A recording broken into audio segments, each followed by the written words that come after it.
Hi friends, அனைவருக்கும் வணக்கம். இன்னைக்கு வேலை வழிகாட்டி சேனல்ல நம்ம என்ன பார்க்க போறோம்னா, ஆர்ஆர்பி எக்ஸாமுக்கு முக்கியமான அப்பாயின்மெண்ட்ஸ் என்னன்னு பார்க்கலாம். இந்தியாவின் குடியரசுத் தலைவர் திருமதி திரௌபதி முர்மு அவர்கள் 15வது குடியரசுத் தலைவர். அவங்க துணை குடியரசுத் தலைவர் சிபி ராதாகிருஷ்ணன். மாநிலங்களவையின் தலைவர் யாருன்னா அவர் தான் துணை குடியரசுத் தலைவராக செயல்படுறவங்க தான் மாநிலங்களோட தலைவராக இருப்பார். யாருன்னா சிபி ராதாகிருஷ்ணன். அப்புறம் பிரதம அமைச்சர் திரு நரேந்திர மோடி. இவரே தான் நிதி ஆயோகோட தலைவராகவும் செயல்படுவார். மக்களவை சபாநாயகர், அதாவது 18வது மக்களவை சபாநாயகர் யாருன்னா திரு ஓம் பிர்லா. முப்படைகளின் தலைமை தளபதி திரு அனில் சௌகான். ஃபர்ஸ்ட் யாரு இல்லைன்னா பிபின் ராவத் இருக்காங்க, இவர் செகண்ட். ராணுவத்தின் தலைமை தளபதி திரு உபேந்திர திவிவேதி.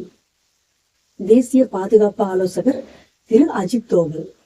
மத்திய அரசு தலைமை வழக்கறிஞர், அதாவது அட்டார்னி ஜெனரல் யாருன்னா திரு ஆர் வெங்கடரமணி. 16வது அட்டார்னி ஜெனரல் இவங்க. இந்திய உச்சநீதிமன்றத்தின் தலைமை நீதிபதி திரு பி ஆர் கவாய், அதாவது 52வது தலைமை நீதிபதி. தலைமை தேர்தல் அதிகாரி, இந்தியாவோட தலைமை தேர்தல் அதிகாரி யாருன்னா திரு ஞானேஷ்குமார். 26வது தலைமை தேர்தல் அதிகாரி. இந்திய ரிசர்வ் வங்கி ஆளுநர், ஆர்பிஐயோட கவர்னர் திரு சஞ்சய் மல்ஹோத்ரா.